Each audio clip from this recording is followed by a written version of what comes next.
Senate इजलास दौरान ॻाल्हाईंदे बचाव वारे वज़ीर खुरम दस्तगीर चयो त पाक फ़ौज जा 1600 एहलकार अॻी सऊदी अरब में मुक़रर आहिनि। वधीक 1000 खां वधीक जवान मुक़रर कया वेंदा।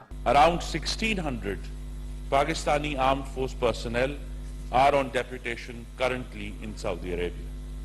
Pakistan has also trained Saudi armed forces personnel in various training academies and institutions of our armed forces. उन चयो त 10,000 सऊदी एहलकार पाकिस्तान में तरबियत हासिल करे रहिया आहिनि। उते हथियारबंद फ़ौज जे एहलकारनि यौम पाकिस्तान जी परेड में हिस्सो वरितो। संदसि चवणो त वज़ीर आज़म शाहिद खाकान अब्बासीअ तरबियत लाइ वधीक एहलकारनि जी सऊदी अरब में मुक़ररी जी मंज़ूरी ॾिनी। Nearly 10,000 Saudi armed forces trainees have attended training courses in Pakistan. Pakistan has in turn hosted the Saudi Crown Prince and Defense Minister, the Deputy Defense Minister, and heads of the Saudi armed forces.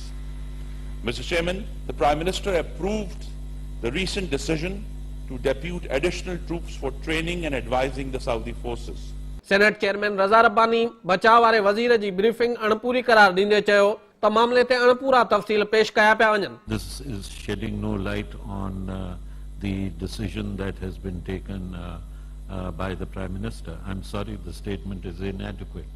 Senator Farhatullah Babar चयो त छा सरहद ते फ़ौजियुनि खे मुक़रर करण जो फ़ैसिलो कयो वियो आहे? संदसि ख़दशा बरक़रार आहिनि। पीपी सेनेटर एतज़ाज़ अहसन चयो त सऊदी अरब सां फ़ौजी लाॻापा वधाइण खां अॻु सोचियो वियो त इन सां ॿियनि पाड़ेसिरियुनि ते कहिड़ो असर पवंदो। हुन चयो त इन बाबति ईरान खे ख़ातिरी कराए सघिबी किथे हू इस्तेमाल त न थी रहिया आहिनि। एतज़ाज़ अहसन चयो त सऊदी अरब सां फ़ौजी लाॻापा वधाइण सबबि ईरान सां लाॻापा ख़राब न थी वञनि, छाकाणि त ईरान सां सरहद मिले थी।